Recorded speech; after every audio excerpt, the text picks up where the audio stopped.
Welcome to CAF Warbird Tube. Glad to have you with us tonight. Joining us once again, a returning guest, Steve Church. Steve, glad to have you back on the show. It's been a while. I think it was probably February of this year that we first talked. And when that first show was done, we said, we've got to do another one. And we finally got our schedules to align. So welcome back to the show. Yeah, thanks. It's my pleasure to be here. It's my favorite subject, and I love talking about it. I can go on and on, as you already know. Well, yeah, we're going to talk about fighter combat tactics during World War II, and tonight we're going to kind of hone in on a couple of parts of your book. There's actually 4 parts of the book, but we're going to talk a little bit about gunnery and then some of the dogfighting maneuvers. And so we'll get into that in just a moment. So now comes the official part where we welcome you to episode number 228. As I said, we'll talk with Steve Church and do a deep dive on some combat fighter techniques of World War II.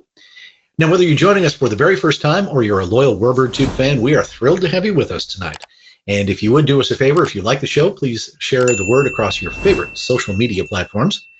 Warbird Tube is made possible by the Commemorative Air Force. To find out more about the CAF, our events, aircraft, local units, or how you can be a part of the fun, just visit our website, commemorativeairforce.org. Now, as you are watching tonight, you will have some questions. When you think of a question, just type that in the chat box, and we'll try to answer it either during the presentation, and we'll save some time at the end before we sign off. But we're going to try to answer all the questions that you have for Mr. Church tonight. So, Steve, again, welcome back. And this book that you put out, Fighter Combat World War II: Stories and Tactics. How long has the book been out now? Let's see. It's been out almost 2 years now. Okay. Let's see. No, wait a minute. It's a little bit more than a year. Sorry. Time flies. Okay. It was, I got my first published copy of it in June of 24. I did the official book release last year at Oshkosh in 24, and then it sold quite a few more of them this year doing my presentations at Oshkosh. Good. What was the spark that made you say, I'm going to write a book about fighter combat in World War II? I mean, where did the idea start, and how did it become the book? Yeah, that was the seminar itself. I decided to do a seminar at Oshkosh about World War II fighter tactics. I had seen some things on YouTube and I just thought there was kind of a need for it, and I really felt strongly that I wanted to do it. So I spent about a year working up a PowerPoint presentation called called Fighter Combat World War II, and at the end of the first time I did that, which was in 22, one of the first questions I got during the Q&A was, have you written a book? And I had never actually considered writing a book, and the idea sort of blossomed into the book eventually. I just got to really thinking about it, and at first, it's funny, at first I wanted to do a podcast, and I thought, no, everybody does a podcast. And I actually tried doing that a little bit, just making a couple of recordings, and I didn't really like it. So I said, oh, well, I'll see if I like writing it. And so I did that, and it was fun. It took then about a year and a half for me to get it done. It's self-published through Amazon KDP. It's a big book. It's got lots of color pictures, lots of custom illustrations in it, lots of actually vintage illustrations from the Second World War in there. It was inspired by the people that go to the seminar. They're the ones that pushed me into it, and I thank them very much for it. It's been a very rewarding experience. How did you do the research for this book? I mean, there's obviously historic records and things like that, but how did you expand and really put as much information into this book as you have? Well, in a way, I've been researching this book for 45 years. Honestly, the fighter pilots of World War II are the people that inspired me to want to be a pilot, and I am actually a professional pilot. I've been a pilot. I've had my pilot certificate for 42 years. I started flying in the early 1980s, and now a corporate pilot. I fly a Phenom 300 at work, and I fly a Banzai RV4 for fun. It's marked up to look like a P-51. I call it the Pretend-a-Stang. It's cheaper than a Warbird. True. Anyway, so the fighter pilots of World War II, yeah, like I said, they inspired me to want to be a pilot. And so, like from an early age, from my teens, I started collecting and reading everything I could get my hands on about the fighter pilots of World War II, memoirs, group histories, stuff about the airplanes themselves, and anything I could get. And I was really interested in the tactics. That was how did they do this? How did they actually accomplish shooting other aircraft down and not getting shot down themselves? And I was really interested in that. And so I just kind of put a lifetime of study into it, really. I have a collection of books upstairs in my library. It's over 500 books, just on the things that I just mentioned. So. Oh, it's amazing. And again, the Oshkosh connection comes back. This is where you started doing your seminars, which led to the book, which led to a chance meeting between us. I mean, we met online, right? When we did our first session, but thanks to our mutual friend and loyal Warbird Tube viewer, Bill Foraker, he actually brought you into the air show performers briefing at Oshkosh one of the days that so you could sit in and observe, and he kind of made a big deal out of you, which was well deserved. Well, thanks. Yeah, Bill is one of my new favorite people. Yep. And and he reached out to me after the first the first show we did back in February, and we got to know each other. And yeah, it was my privilege that he invited me to be in there in one of the air show briefings. I got to meet all these famous air show pals and things, and talk to them. And yeah, it's been really fun. It's been really a really rewarding experience. That was great. And so thanks, Bill.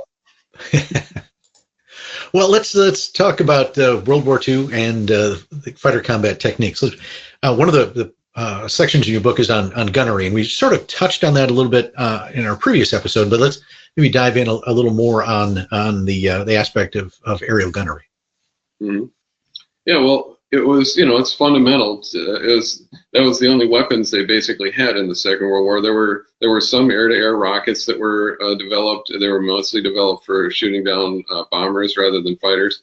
And I should say, my book is just about fighter versus fighter combat. In fact, the seminar itself is also just fighter versus fighter combat. So I delve a little bit into shooting down bombers, but that's, again, mostly in the gunnery section. Mm-hmm. So yeah, the guns were pretty much it. That's what you had, and guns are very short range. So one of the things that needs to be said is the most common gunnery error in World War II was shooting from out of range. Everybody did it to one degree or another. Typically, your rookie fighter pilot that was working on their first air-to-air kill was going to shoot from way out of range. Hubert Zemke, the leader of Zemke's Wolf Pack, and one of the top most prominent fighter aces of the Americans in World War II, he actually writes in his memoir that the first time he actually shot at an enemy fighter, he had underestimated the range just hugely, and was shocked at how poor his range estimation was. And it must be said that he was using a Royal Air Force, so he was flying a P-47 Thunderbolt, but they modified most of the Thunderbolts that were in Europe to use a Royal Air Force gun sight that was essentially the same thing that was in Spitfires.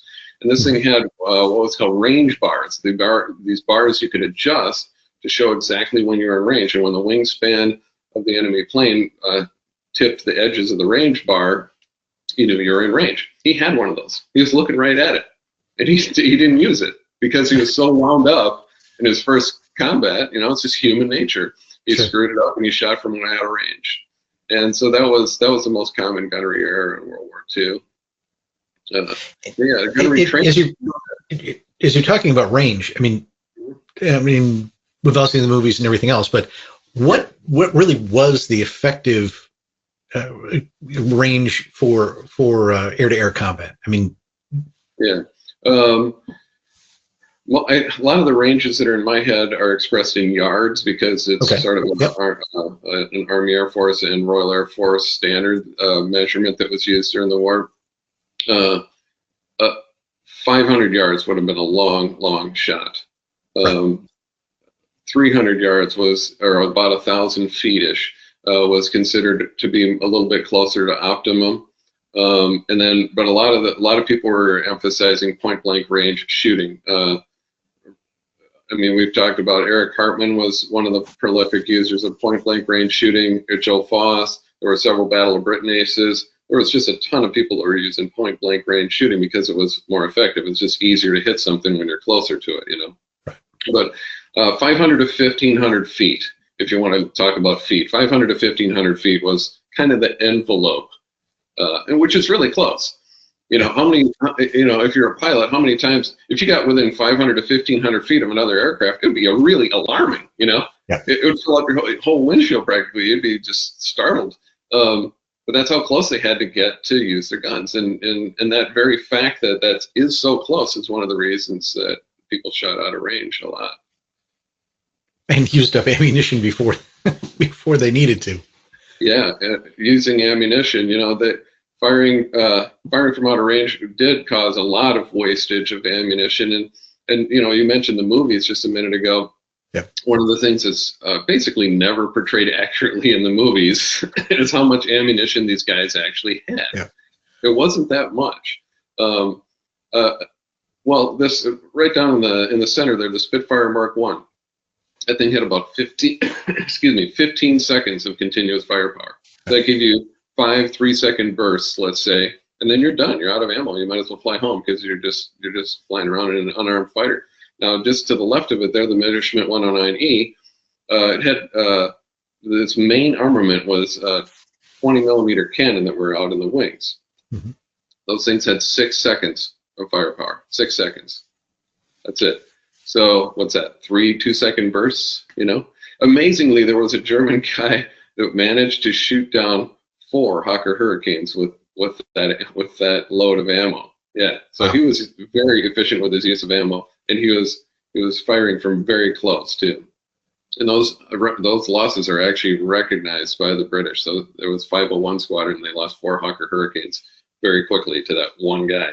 Wow. But he just snuck up behind him, you know, and that was the classic way that people went down, was a sneak attack from behind, and he accomplished that masterfully that day. Now the 109E did have synchronized guns that fired through the propeller. They're right up on top of the nose there, mm-hmm. And there was actually close to 60 seconds of firepower in those, which is an extraordinary amount for back then. I argue in my book that I think it was maybe a little excessive. There were rifle caliber machine guns, which means they basically use the same ammunition that would be in an infantryman's rifle. And that was not particularly effective against World War II era fighters. It was more of a First World War standard. And it took a while for people to move away from that First World War standard of 2 rifle caliber machine guns being synchronized. Even the Spitfire Mark I had 8 of them. You know, they said, well, 2 isn't enough. Let's put way more in it. You know? So that was one way. But it was actually much better to have bigger, larger caliber guns or cannon with explosive ammunition.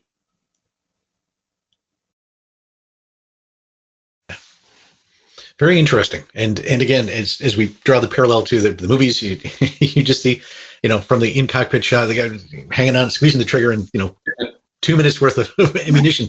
But it really wasn't that way. And how in training, and I understand that, you know, in combat, the adrenaline, the excitement, everything that's going on.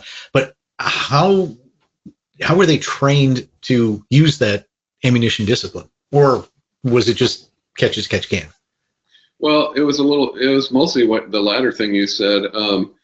There was. It's ironic because the whole reason these airplanes were up there was to get their guns on another enemy aircraft and use them, and yet they typically got very little actual in-flight gunnery training. It varied tremendously from one Air Force to another, from one country to another, and even from the time of what time of the war, what era of the war you might have been in. The pinnacle of it was the U.S. Navy and Marine Corps pilots who got tons and tons of gunnery training, and probably the worst thing I've ever read about were Russians who were actually put in their airplanes and just told to press that, you know, pull these levers to arm the guns and press that button to make them fire, go shoot somebody down. That was, I mean, that's sad. You know, these guys were cannon fodder. It was just pitiful. Something a little bit more typical and in the middle of the road would have been strafing ground targets, just going out and doing some shooting at some things on the ground, maybe finding something offshore, an old derelict wreck. There were certain times and places where there were some wrecks that were out in the water, and they'd go fire at them. There was the best gunnery training that people got was shooting at towed target sleeves. Mm-hmm.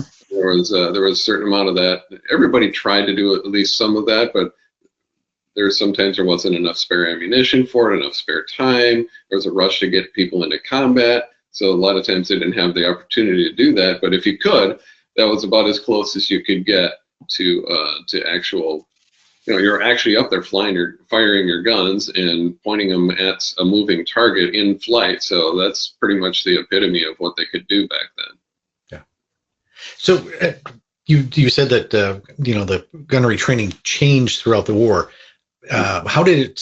I mean, in 1942, what was the training like compared to what it would have been like in 1945? And let's just pick the Navy and the Marines, just for ease of reference. Yeah, the Navy and Marines, they were the most consistent about it throughout the war. If you were in the Navy or the Marines, even before World War II, even in the late 1930s, they were doing extensive gunnery training against towed target sleeves. And we talked about this a little bit in the last episode, but the main reason was that they were flying from aircraft carriers.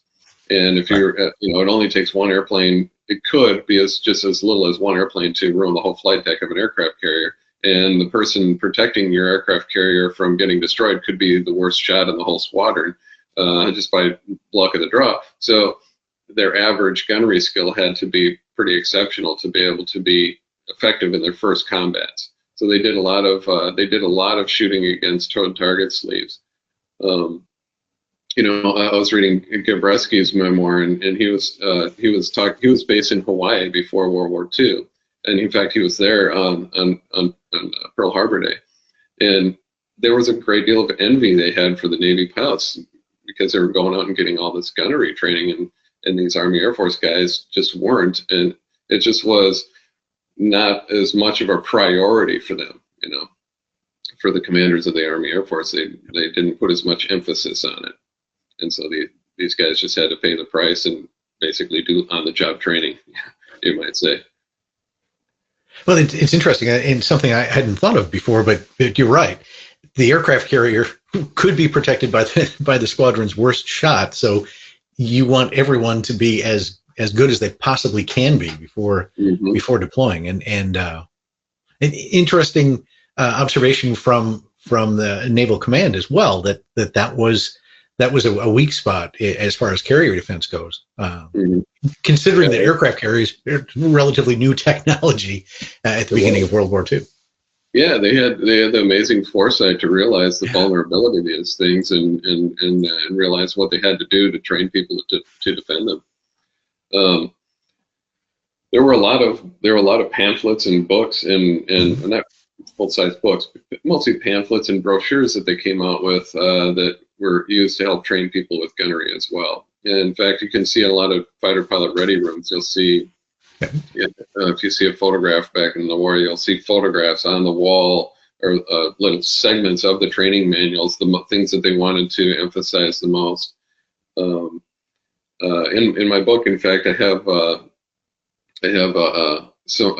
lot of actual images from World War II fighter gunnery training manuals and other vintage material, and there's actually a little quiz you can take in the book from one of these Royal Air Force gunnery training manuals. It had a quiz in it, and I included one of them in the book, and it's kind of fun. You can look at this thing, and one of the things that the quiz shows is that even the supposedly easy shots were not actually that easy. That Royal Air Force little gunnery pamphlet was designed to train you how to fire at aircraft that were at less than 30 degrees angle off or less and within range. And that was considered, what's called a low deflection shot, right? A high deflection shot, the highest you could get is 90 degrees, the lowest you could get is 0 degrees. And somewhere less, 30 degrees or less was kind of considered the optimum because you didn't need to use as much lead and it was a little bit easier to hit somebody. And when you look at these quizzes, you realize, geez, it was really hard to estimate even those.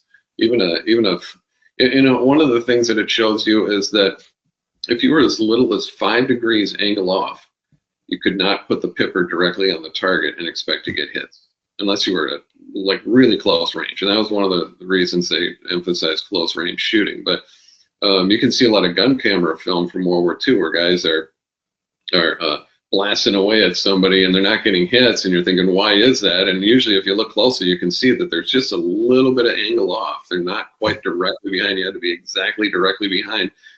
In World War II, if you put the pipper on the target when you open fire, you were probably less likely to get hits than you would be.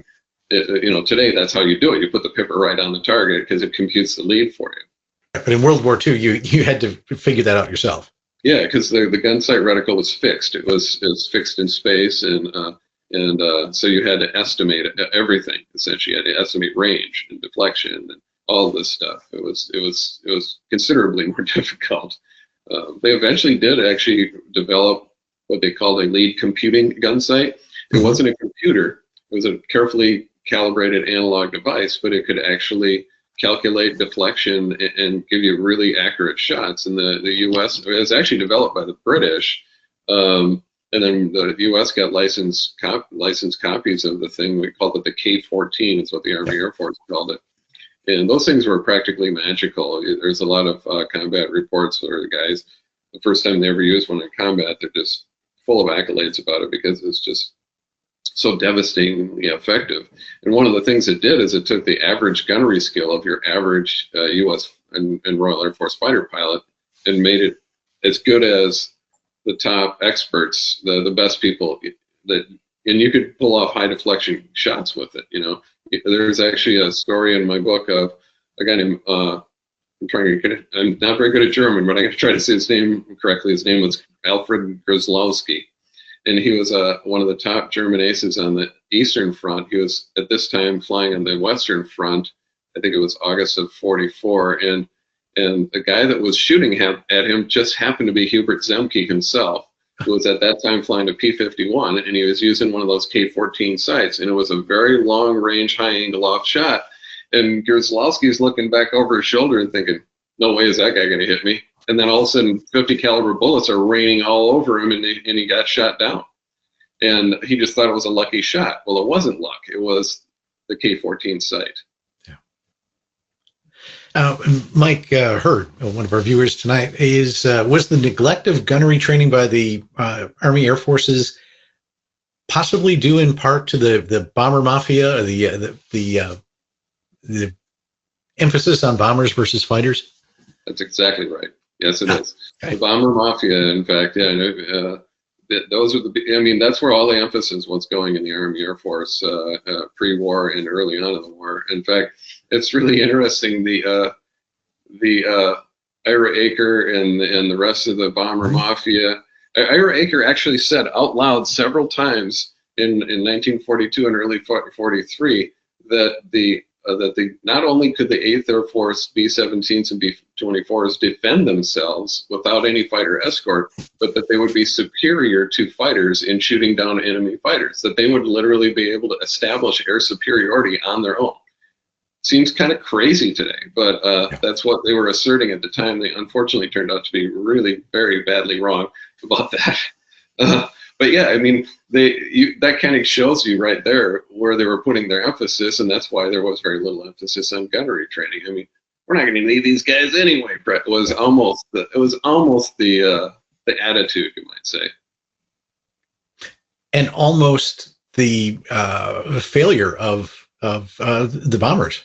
Because if I'm following what you're saying there's so much emphasis on the bombers and the formation and all the guns mounted and formation protecting itself, that it really there was not a drive to get a fighter that could escort the bombers all the way to Germany and back until later in the war. When the Mustang and the P-38 were out. That's correct. Yeah. Speaking of P-38s, Dick Bong. Yeah. Go ahead. Go ahead. No, you go ahead. Go. Let's switch. Okay. No, we've got some questions coming in. Chris Anderson. He's pointing out that Dick Bong flew a P-38. Most of the German aces, Hartmann and Galland, Me-109s with their center-mounted guns.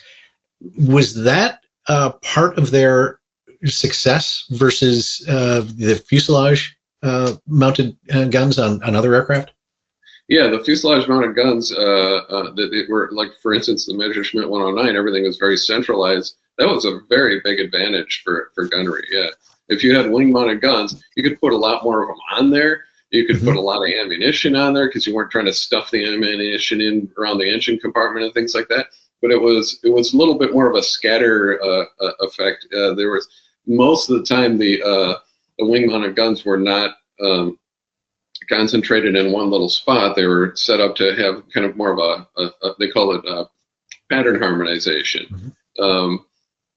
The centrally mounted guns, that was very helpful, especially if you were an up-close shooter. If you could get in really close, and Richard Bong was a close-in shooter. There were a lot of German aces that were close-in shooters, and with those centrally mounted guns, you could really drill some holes in people very effectively, and frankly, a little bit more easily. Yeah, they were very effective. But you know, there are advantages and disadvantages to everything, so I kind of touched on a couple of them there. Sean Broadhead has kind of a interesting little trivial tidbit. I don't know if you know about this or not, but outside Kingman, Arizona, the training pilots were using the roofs of cow watering spots, which caused quite a fight between the local farmers and the pilots, I'm sure. And the farmers actually ended up painting targets away from the livestock on their own to try to protect their cattle. Oh my, yeah, I know. I didn't know about that. That's a hilarious story. I mean, you turn loose young men with fighters and guns, and they're gonna go shoot at stuff. You know, they're gonna see a shiny object on the ground, they're gonna make a gunnery pass on it. And probably these ranchers and these cows were out in like some official gunnery range area. Sure. So, oh boy, yeah, sorry for those cows. Yeah. And John is asking, how common was gun jamming among the different aircraft? It was actually pretty common. You know, it's interesting. So gun jamming would put some aircraft like completely out of action for the rest of the flight. And with other aircraft, they could try to unjam the guns, and it had to do with how the weapons were charged. When you have an automatic weapon like that, you have to you charge it the same way you would charge a semi-automatic handgun, or by using the slide to get a round into the chamber. If one of the rounds doesn't go off, then the gun stops operating, and then if you can't recharge the gun by clearing that bad round, that gun is basically dead, and all the ammunition is dead weight, and you have to carry it around for the rest of the battle. And a good example of an aircraft that had big problems with gun jamming is my personal favorite aircraft, the P-51B and P-51C Mustang. They had their guns mounted at an angle. The ammo belts went actually across the gun like this and fed in from the other side, and that kind of crimping spot there caused a lot of gun jamming, especially on high Gs. And the problem was that it was kind of Army Air Force policy that the guns would be charged by the ground crew before they went out and flew, and they didn't have charging mechanisms in the cockpit to recharge the guns or to clear jams. So once those guns were jammed, you had a big problem. There's a wonderful German memoir called The War Diary of Helmut Lipfert, and it's great reading if you like reading about World War II fighter combat. He's flying a 109. I think all of his combat was in the 109, and he was having gun jamming problems all the time. But he literally had the charging mechanisms in the cockpit with him, so he could sit there and pull on these levers and clear out the rounds, and sometimes get them working again. So yeah, it did happen. It happened quite a bit. It could actually happen from trying to fire upside down. The ammo belts might start fouling on things that they weren't designed to be rubbing against, and now your guns are jammed. Interesting. Well, we've been talking about gunnery for the first part of this episode, but the other topic that we talked about, making sure that we got time for, is the actual dogfighting techniques that you talk about in your book. Yeah, and I want to start out by saying that there's kind of a common modern misconception about World War II fighter combat, that it mostly involved swirling dogfights and people fighting against their enemy in a tight turn. But actually, most fighters that were shot down by other fighters were shot down in surprise attacks from behind. So that just has to be said. Speed was king because surprise attacks were king, and because the gunnery, because weapons were very short range.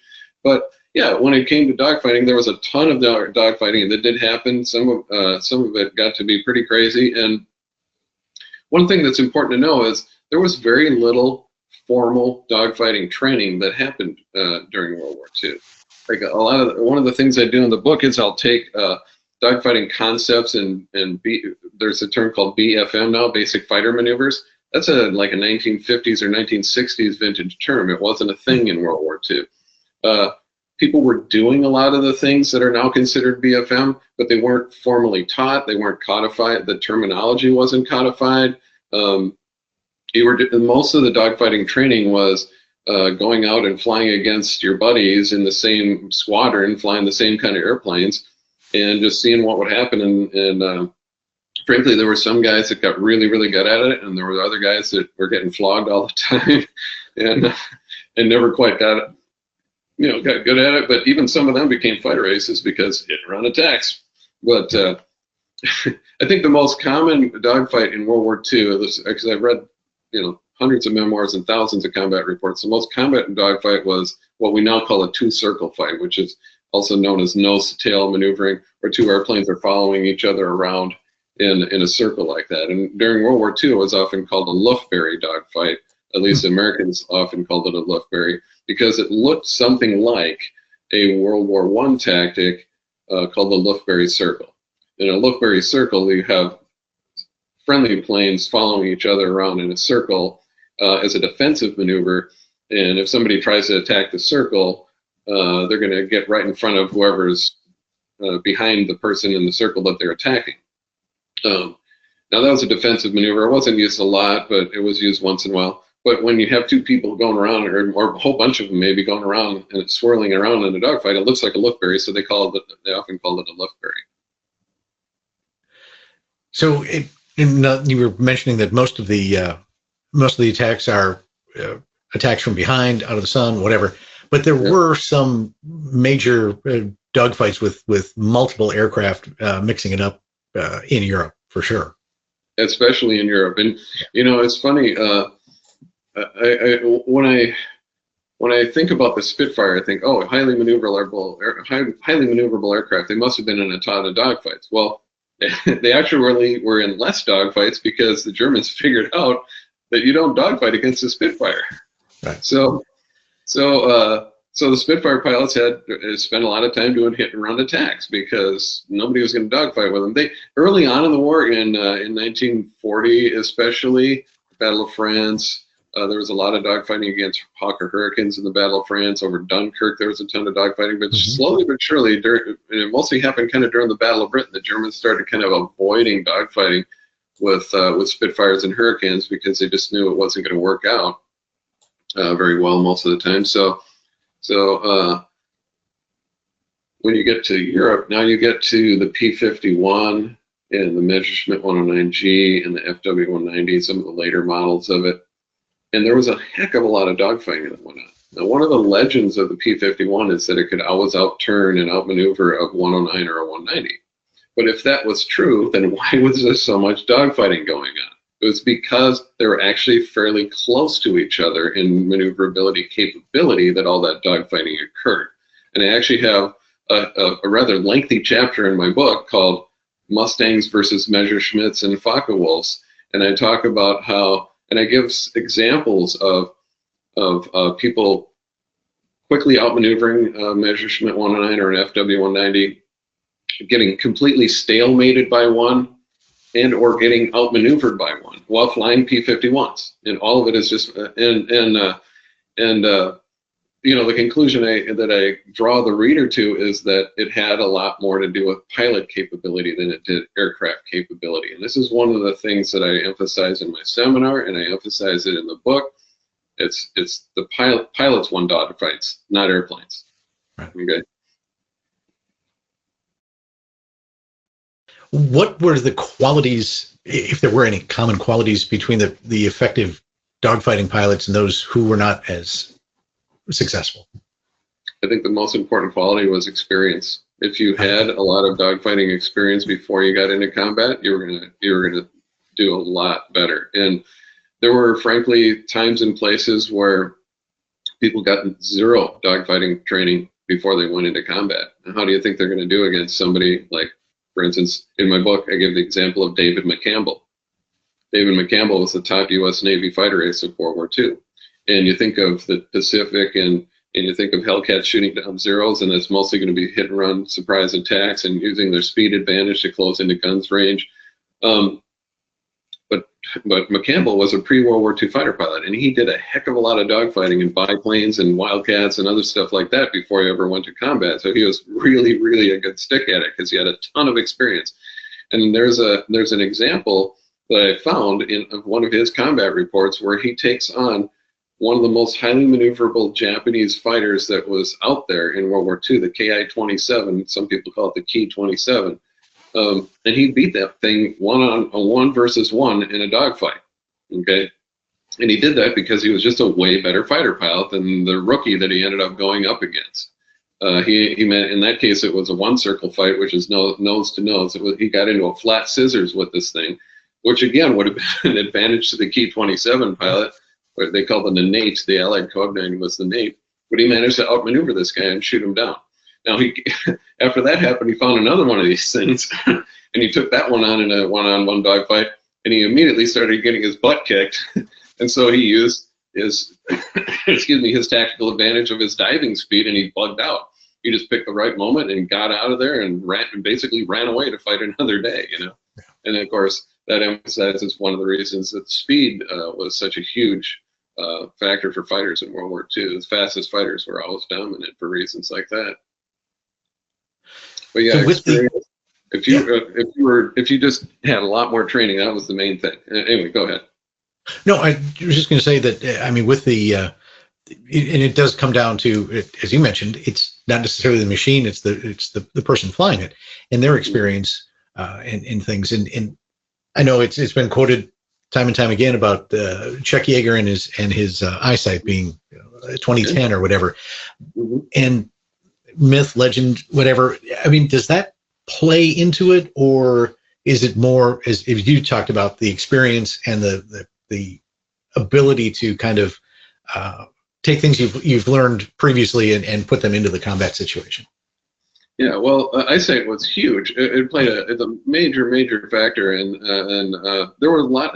Chuck Yeager wasn't the only guy with 20/10 vision. Yeah. One of my favorite fighter pilots, a guy named Don Gentili. A lot of people think his name is pronounced Gentile, but it's Don Gentili. He flew a P-51B called Shangri-La.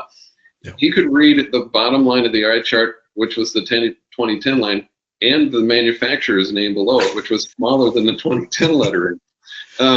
So the reason that was good is because surprise attacks were so fundamental for success, and for success defensively and offensively, right? If you can spot people before they can get into guns range and you have a faster fighter, you can get out of the way. The best defense is staying out of guns range, right? So use your speed, use clouds, use anything you have to try to stay out of guns range. If you're on the offensive and you can spot other planes, you can get into a position to make one of these surprise attacks, and your eyesight is going to be your best asset there. The altitude advantage was absolutely huge because these airplanes, you look at the statistics on these airplanes and say, well, this one is faster than that one. Well, not all the time. These airplanes were not flying around at full throttle all the time. In fact, the only time they ever used full throttle was when they were about to get into combat. If you take a recip engine like that and you're running around at full throttle all the time, you're going to run out of gas really quick, or you're just going to blow the engine and wear it out, right? So they were flying around at cruise power settings, which would give them a net airspeed that was probably slower than the maximum speed of just about any enemy airplane that they would go up against, right? Especially an enemy aircraft that's coming down at them in a dive. So P-51s were vulnerable to ME-109s because the 109s could dive down behind them and get that diving speed and use it to sneak up behind them, And so if you could spot, and by the way, 109s are really small. That's a very petite fighter, so it was really hard to see those things. And so if you just had one or two of them out there that were well above you and they're going to dive down behind you, you better have some pretty sharp eyesight to be able to spot those things before they get into firing range, or you're going to have a big problem. And that was one of the reasons that, Chuck Yeager's 2010 vision was such a huge asset for him. Yeah. And all the other guys that were like him, including Bob Gebel right there. Yeah. So, and we talked about this last time. Bob Gebel talks about in his memoir. It's one of my favorite things about his memoir. He talks about how it wasn't important just as it was just as important to be able to use your eyes well as it was to have sharp eyesight. He said that he flew about 15 minutes missions. I mean, before he could actually see other aircraft in flight really well. He didn't purport to have any better eyesight than anybody else. It's just that he kind of had a knack for seeing other aircraft in flight. And that was really important to be able to, because not everybody can do that. I've noticed that with some of my coworkers. I can see things that they can't see, and it's because I practice. I practice scanning the sky and looking for other airplanes. How exactly do you do that? Can you give away your secret? Well, it has to do with how. So some people, when they're looking for other airplanes, they're gonna go like this. You're not gonna see anything doing that. You want to scan at a rate that allows your eyes to pick things up. So that's one thing. Another thing is you can do what's called a spot search. If you think if you have reason to believe there are aircraft in a certain area, you can very carefully scan that area. But one of the things you're going to pick out most often is movement, just relative movement. The hardest thing to see is an aircraft that you're going to collide with because it has zero relative movement, or one that's going the same direction at the same time. You know, maybe it's above or below you, and you guys are going, and you're going like this. It's going to be really difficult to spot that aircraft. If it's moving relative to you, you're going to pick up that movement, and so that's another major factor of seeing other aircraft. So, you know, because of that, if you maneuver a little bit, well, it makes you more visible, but it also makes them a little bit more visible. So as these techniques, things are being discovered by fighter pilots, how are they, or did they relay these to the new guys coming up? What was the mechanism for kind of sharing the lessons learned? Yeah, there was a lot of it was just word of mouth. Yeah. Eventually, there were people like Sailor Milan, the great South African ace that flew with the Royal Air Force, who came up with, he called it 10 of my rules for air fighting, I think he called it. And they're all just really excellent concrete rules. And these things were so good that they were posted in like the ready rooms of just about anybody, any fighter ready room in Europe. You're going to find that Milan's 10 rules, whether you're Air Force or Royal Air Force. But yeah, a lot of it was just word of mouth. I think one of the tragic examples of where that didn't happen was the Battle of Britain. You would have a squadron that would be serving right on the front lines, fighting the Germans every day, and they would finally get to a point where the squadron was considered exhausted, and the higher command would rotate them out and then rotate in a brand new squadron. And they never really took the time or opportunity to spread any of their knowledge or wisdom of what they learned to the new squadron. It was just, here comes the new squadron, let's everybody get the heck out of here so we can go take a break for a few months. And they didn't really have a chance to talk to each other. So you had people coming in and repeating the same mistakes over and over again that the earlier squadrons had learned. And you know, eventually they were able to repair some of that, but largely during the Battle of Britain, a lot of that didn't. You know, there was just not much communication. Eventually, people came out with pamphlets, manuals, things like that.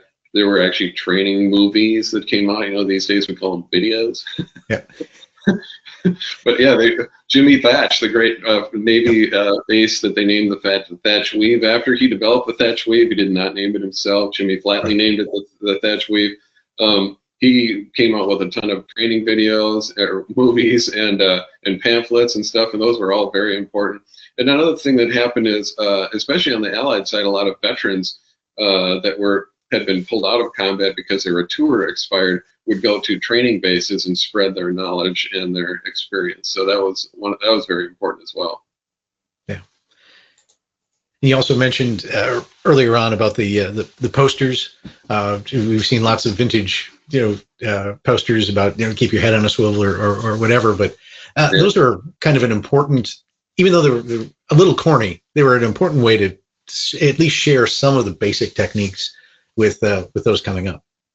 They absolutely were. And in fact, I think the cornier the better, because you're trying to you're trying to stimulate the mind of young men, and if you can, the more you can make something like goofy and cartoonish, the more they're going to want to read it and pay attention to it. There's a really neat set of posters that I've got. I think I have one of them in the book. I know for sure I have it in my seminar, and it shows this guy. His head is on a swivel so much that it looks like his head is in 7 places all at the same time. You know, they're very cartoon looking, these drawings. They have this little thunderbolt with its great big head sticking out of it, and they're just wonderful to look at, and they're so attention getting. There's one, I'm almost sure it's in my book, and it shows this guy in a thunderbolt firing from outer range, and it has this funny slogan on it that basically says, if you waste all your ammunition out of range, you're going to get killed. Although I can't remember the exact words, but it's a funny little cartoon, and so that really got people's attention. The Germans did that too. I have some old German gunnery manuals, and they had some pretty funny stuff in there. They even have a way to emphasize shooting from low deflection, and they used a drawn female character. I'm not going to get too vivid with it, but it's the kind of thing that was really attention getting to young men that would be reading through this pamphlet, and it would really make an impression on them. My goodness. Yeah. It's all knowledge transfer, right? Absolutely. Well, with all the you mentioned that the what'd you call it, the basic combat maneuvers, BCMs? Basic fighter maneuvers. Fighter maneuvers. Thank you. That actually came out post World War II. Would do you think that things would have been different if there would have been more of a regimented training program as far as combat maneuvers gone in World War II, rather than this sort of hey, here's what I did, you should try this, kind of just one-on-one or several on one sort of things? Yeah, that definitely would have made a big difference. Better training always makes a big difference, and yeah, that would have whoever had employed that and was doing that would have definitely had an advantage over their enemies. And I have to say that, you know, even though the most common dogfight in World War II was the luff barrier, the 2-circle chasing around in a horizontal circle, there were a lot of guys doing a lot of what are now considered advanced air combat maneuvers, and I spend like the whole last half of my book talking about this. I've got a section on energy tactics in World War II and what's called out of plane maneuvering, where you have somebody maneuvering in the horizontal, and if you use the vertical, you might be able to get an advantage on them. There were people doing this stuff, and I found a lot of good combat examples of it. I found a combat example of Dave McCampbell and his fighting Squadron 15 using their Hellcats in the Pacific, and they were using vertical maneuvering to defeat the horizontal maneuvering capability of the Zero in a dogfight. Yeah. That was a very difficult thing to do, and he even said in his combat report, there's some of my guys just couldn't pull it off, but there were other people that were doing it very well. There were some. I have one of the last things I have in the book is I don't know who he was. He was some high-scoring German fighter ace flying an FW-190 that was taking on 3 P-51Bs all at the same time and just making their heads spin. They finally eventually shot this guy down, but they weren't even understanding what they were seeing him doing. So I read all their combat reports, and I've kind of put it together for you in the book. But yeah, I don't think they really even knew what they were looking at. The guy was so advanced. He was so far above them in his ability to handle his aircraft. You know, they just outnumbered him and wore him down and eventually shot him down. But yeah, there were energy tactics. I mean, the high-speed hit-and-run attack from high altitude, zooming back up to high altitude again, what we now call boom and zoom. I mean, that's a very basic energy tactic, and they were doing that in World War II. There's a guy named Dwayne Beeson who I highlight in my book, and he actually wrote a little tactical summary of his methods, and basically he's describing energy tactics in there. It's pretty impressive. That's advanced stuff. Yeah, they were figuring it out before anybody put a name to it. Exactly. Yep. Yeah. It's amazing. What are some of the things that like the big items that you've taken away from your research, things that as you've gone through your research, wrote the book, do your seminars, you're the big kind of items that you're like, wow, I did not know that before. Yeah, I think the most important things that I want people to come away from the book and the seminar is it's the stuff that I have in my conclusion, and that is speed was king. Speed was the most important thing because guns were the primary method, the primary armament, and they're very short range. The best way to not get shot down was to stay out of range. So fighters that were faster were more dominant. And hit and run surprise attacks were super important. I also like to say pilots won dogfights, not airplanes. I've said that once already tonight, but it's so important to remember that. I think we spend a lot of time in online forums and things like that, doing aircraft comparison. That's fun. It's really cool. It's a fun little thing to do. But it almost implies that the aircraft could maneuver themselves, which they definitely cannot. And it takes a competent fighter pilot to make them do what they can do. And not everybody can maneuver an aircraft to its maximum capability. And then the other thing was the fighter formations, what the Germans called the Schwarm, which was a 4-aircraft formation. It was fundamental. It was revolutionary, is what I'm trying to say. Everybody, by the end of the war, if anybody that was still in the war had basically copied it because it was that good. And they developed it actually during the Spanish Civil War. It was one of the reasons that the Germans were absolutely and totally dominant over everybody for the first 3 years of the war. Their fighters were, at least. They were just really, really good tactically, and that was one of the reasons. So it's the fighter formation that they were using. The development of that actually is interesting in itself. That's one of the things that I tried really, really hard to get down to the nitnoid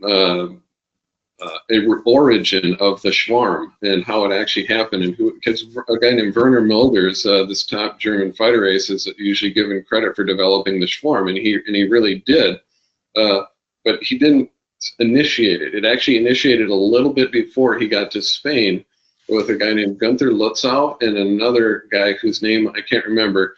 There wasn't enough Messerschmitt 109s. There was very few of them. They were having serviceability problems, and they were flying around in these 3 aircraft formations like everybody else. And they said, well, since we don't have enough planes, let's spread them out a little bit, have them fly wider than they usually do, and then let's put them in pairs instead of 3s, because we just don't have enough pairs to put them to have everybody flying around in 3s. So we'll have everybody fly wider so they can cover more airspace, and we'll have them fly as pairs. Guess what? They realized that worked a lot better. They're like, wow, a widely spaced pair is so much better than a tightly grouped group of 3. And so then they started experimenting with it in combat. And then they started doing all kinds of training exercises when they weren't flying in combat missions. And they realized, wow, pairs are way better, especially widely spaced pairs. And they basically had people flying right next to each other like that, so that they could do a visual cross search of each other to guard each other's tails. And then one of the things Milders did is he actually staggered the wingman back just a little bit so that it was easier for the wingman to stay with the leader when maneuver combat started. And then the other thing he did is he said, okay, if we're going to do that over here, how about we have another pair over here and have the 2 pairs support each other? And that was what they eventually called the Schwarm. And it was brilliant, and it was so good that, I mean, it's been a fundamental method of flying air combat. I think that it's only starting to go out of style today because of like big advances in beyond visual range missiles and things. Right. Yeah. Yes. The air combat maneuvers and dogfights of World War II are nothing what we've seen, and we haven't seen any recently. But even some of the shoot downs and things in the 80s with. Especially with with the in the Middle East kind of thing, when the over the horizon has really changed, air combat maneuvering from what it was in World War II, and that's technology. It's advances not only in technology but also in training and allowing pilots to learn the fundamental maneuvers and also to really learn the technology and the capabilities of their aircraft. Absolutely. So with go ahead. No, you go ahead, Steve. I was just going to say we've just got a couple of minutes left, but we want to let folks know that the first book is out. If someone would like to buy a copy of the book, where can they find it? Okay, you can find it on my website. It's actually called fightercombatworldwar2.com. That's fightercombat2.com. I've got a discount on my books. I put them on a discount at Oshkosh, and I just left it on the website, so it's still there. The Oshkosh discount is still up there right now. So it's a big book. It's very thick. It's very expensive to produce. So it's actually $49 on my website. That includes shipping. You can buy them on Amazon because it's an Amazon KDP book, and that is $69 on Amazon. Okay. So I'm undercutting Amazon by $20. Don't tell them. So that's where you can find it. FighterCombatWW2.com. Good. And Sean just dropped in another question here real quick. Do you have a good example of modifications of an aircraft design because of dogfighting experience? A good example of that. I mean, it could be as simple as the gun design between the Mustang B and C models and the D model. Yeah, that's actually a great example, Steve. I really like that.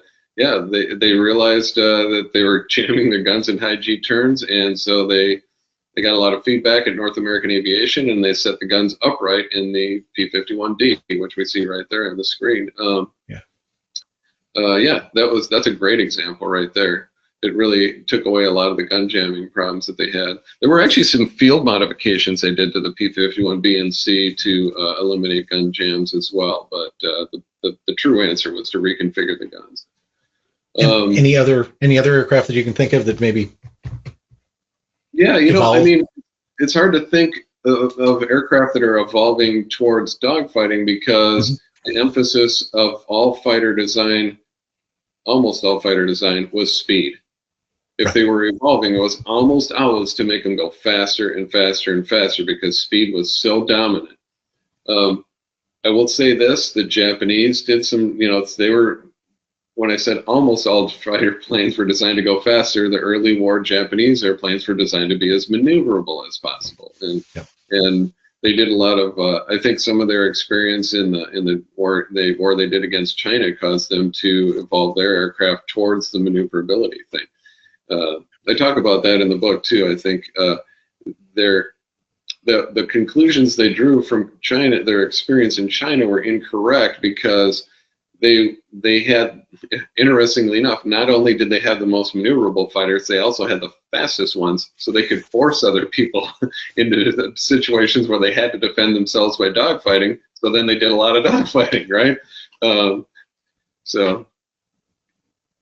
Anyway. And I guess maybe to kind of expand on Sean's question a little bit, it may not be that there were modifications to individual aircraft as much as as you're talking about speed. When you look at the Hellcat to the Hellcat and Wildcat, and the evolution eventually to the Bearcat, which didn't make it into combat in World War II, but they kept going faster, right? So because, like you said, speed was everything. Yes, speed was equivalent with success and safety in World War II fighter combat. If you had the fastest fighter, in the early part of the war, the Messerschmitt 109 was the most dominant fighter. It was also the fastest one. In the latter part of the war, the P-51 was one of the most dominant fighters. Guess what? It was also the fastest one. When the Messerschmitt 262 came out, I mean, it was a big, big problem. You know why? It was fast. Yes. They couldn't catch it. They could not catch it. They couldn't get their guns on it because it was so dang fast, and that was a huge, huge problem. So they resorted to trying to catch them during takeoffs and landings. Basically, that's the only way they could shoot one down unless they got lucky. And speaking of speed, and going back to the Mustang, we're looking at the D model here on the screen, but the B and C models with Razorback canopies were actually faster than the Ds, but the D gave it with the bubble canopy gave it a much better visual range. And be able to see and what's going on. I think the B's and C's, if they were faster, it was by just a little tiny bit. Yeah. And so, yeah, and people say that I've read various things on that. I've read actually that the B and C were perceived to be faster because the location of the static ports changed the like indication in the cockpit a little bit. So you indicated airspeed is based on several factors, one of them being the location of the static ports. And so, interesting. Yeah, so there's that. But the D was a much more combat capable aircraft, and the bubble canopy, of course, was a major reason for that. Well, imagine this. Imagine you're trying to flee an enemy, and you're right down on the deck.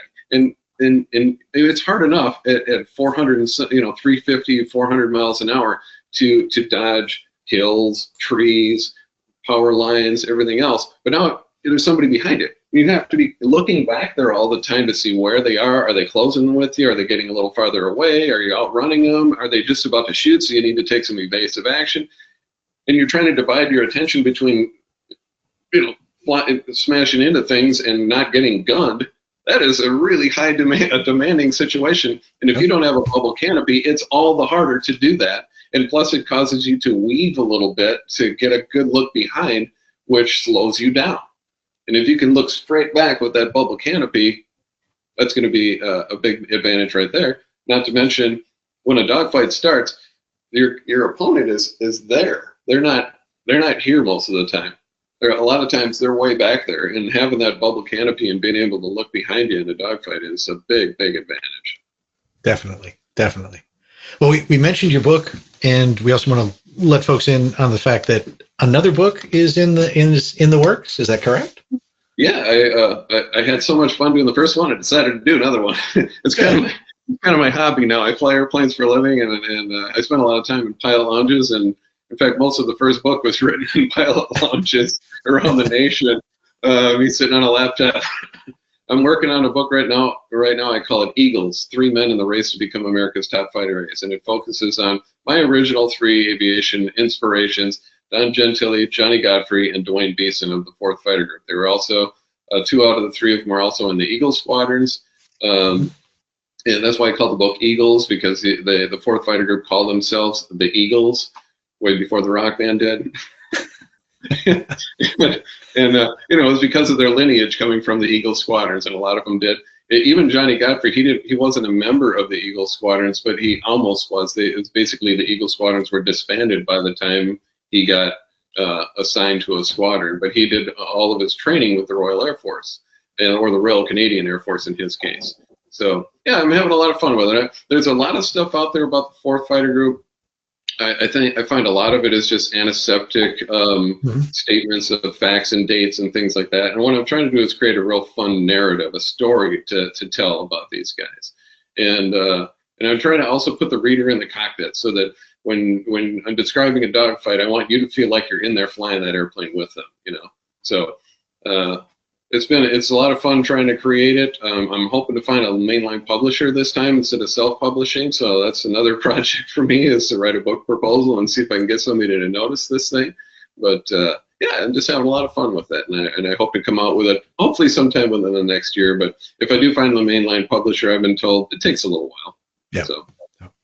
And your website again? What is the address for that?